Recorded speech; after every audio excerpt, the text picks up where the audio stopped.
Salam jumpa kembali Bapak Ibu dan Saudara-saudara. Kita berada di bulan Agustus, bulan kemerdekaan bangsa Indonesia. Oleh karena itu, firman Tuhan juga mau mengingatkan tentang kemerdekaan Kristen yang sudah dikaruniakan oleh Kristus kepada anak-anaknya. Apa arti kemerdekaan bagi gereja Tuhan? Mari kita belajar dari firman Tuhan, surat Filipi pasal 1 ayat 5 dan 6.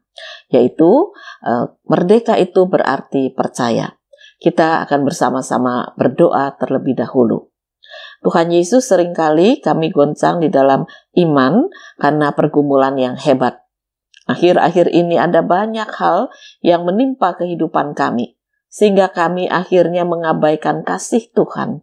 Kami lebih suka pergi ke tempat yang menyenangkan hati dan diri kami, daripada kami bersekutu dengan Engkau. Ampunilah segala kelemahan kami.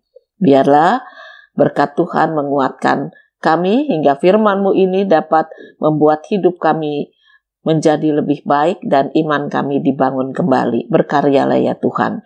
Inilah doa kami dalam nama Tuhan Yesus Kristus. Amin.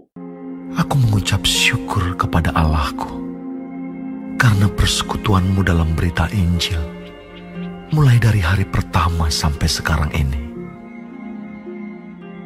Akan hal ini aku yakin sepenuhnya, yaitu Ia yang memulai pekerjaan yang baik di antara kamu akan meneruskannya sampai pada akhirnya pada hari Kristus Yesus.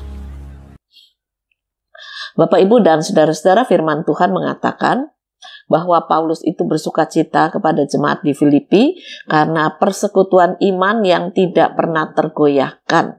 Jadi ketika mereka pertama menerima berita firman Tuhan sampai Paulus meninggalkan mereka dan akhirnya Paulus masuk luar penjara, ternyata jemaat di Filipi itu masih tetap mempunyai iman kepercayaan di tengah tantangan hidup yang harus mereka jalani.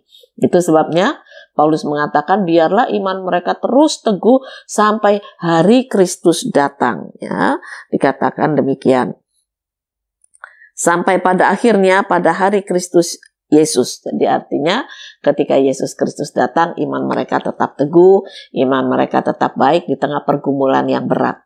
Nah, kemerdekaan adalah berani percaya kepada Kristus sebagai Mesias tanpa keraguan dan tanpa ketakutan. Itulah kemerdekaan percaya, kemerdekaan iman. Tidak dibuat ragu-ragu, tidak dibuat ketakutan oleh apapun tantangan hidup. Yang pertama kita belajar, iman percaya di dalam kemerdekaan melalui keraguan. Kenapa banyak orang Kristen masih ragu? Tidak punya kemerdekaan untuk betul-betul percaya pada Yesus. Keraguan itu disebabkan berbagai macam hal. Bisa sakit, bisa nggak punya uang, bisa susah cari kerja, bertengkar terus dengan pasangan, bertengkar terus dengan anggota keluarga lain, akhirnya males dah. Atau mengupayakan sesuatu, entah surat-surat, entah mau jual apa, entah apa saja. Ada tantangan, kita katakan sudah doa, tapi kok nggak ada jawaban, akhirnya itu menimbulkan keraguan. Lalu ada orang bertanya, sebetulnya Yesus itu ada apa enggak? Aku sudah doa, aku sudah capek, aku sudah letih, tapi tidak ada jawaban dari Yesus. Nah inilah yang dikatakan sebagai iman yang penuh keraguan. Artinya orang ini belum punya kemerdekaan percaya. Orang yang merdeka itu dibebaskan dari segala keraguan. Apapun yang menimpa dirinya, dia tetap yakin Yesus adalah Mesias yang sudah menyelamatkan hidupnya, sementara tantangan hidup yang harus diselesaikan adalah menghadapi berbagai macam masalah. Dia harus yakin, dia harus tahu dengan kepastian bahwa Yesus akan memberi jawaban. Memang kadang-kadang jawaban Yesus tidak seperti yang kita harapkan, secepat yang kita inginkan. Yesus membiarkan orang Israel itu masuk ke tanah Kanaan, tanah perjanjian, berapa lama mereka harus nunggu?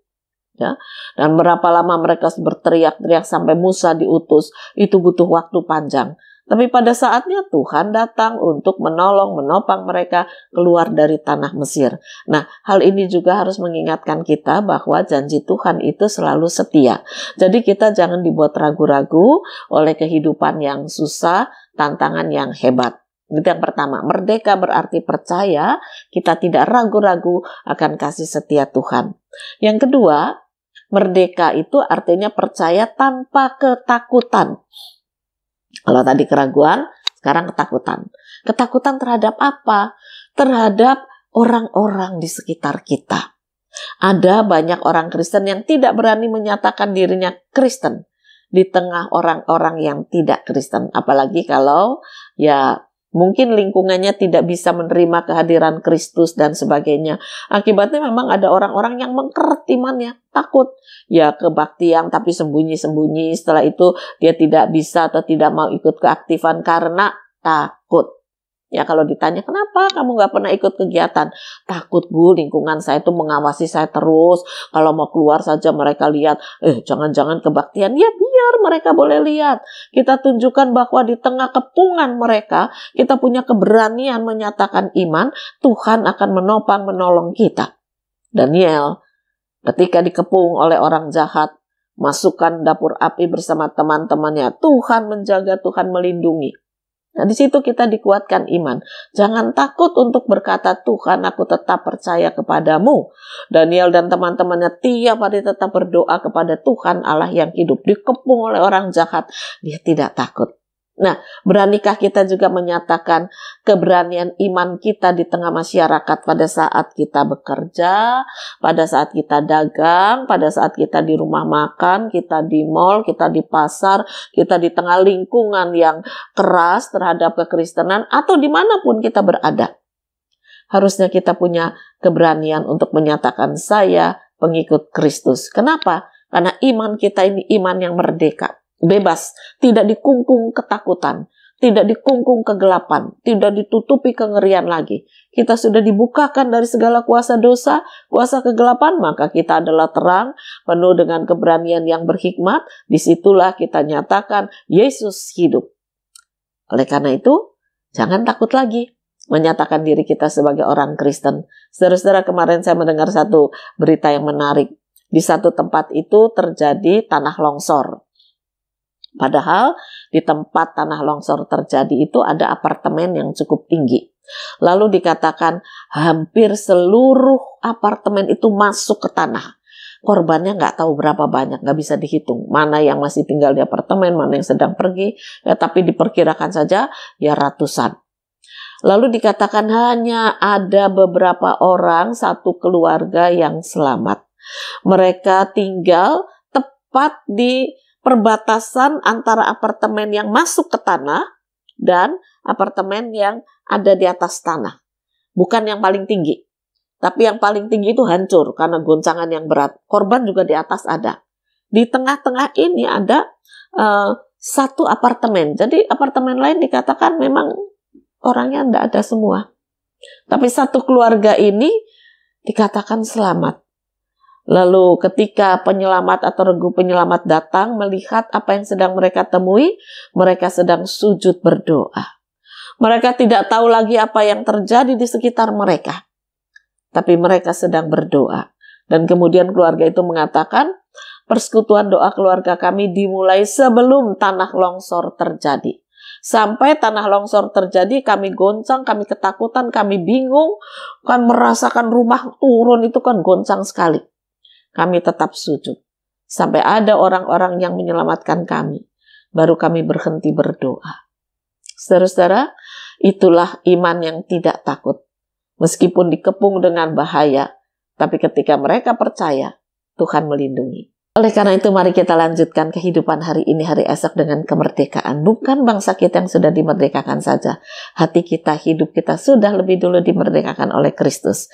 Jangan ragu dan jangan takut. Percaya. Tuhan memberkati firman-Nya. Amin. Mari kembali kita akan berdoa. Tuhan Yesus, biarlah kami mempunyai kebebasan, kemerdekaan percaya kepada Engkau. Oleh karena itu kami tidak ragu dan tidak takut untuk setia kepada Engkau.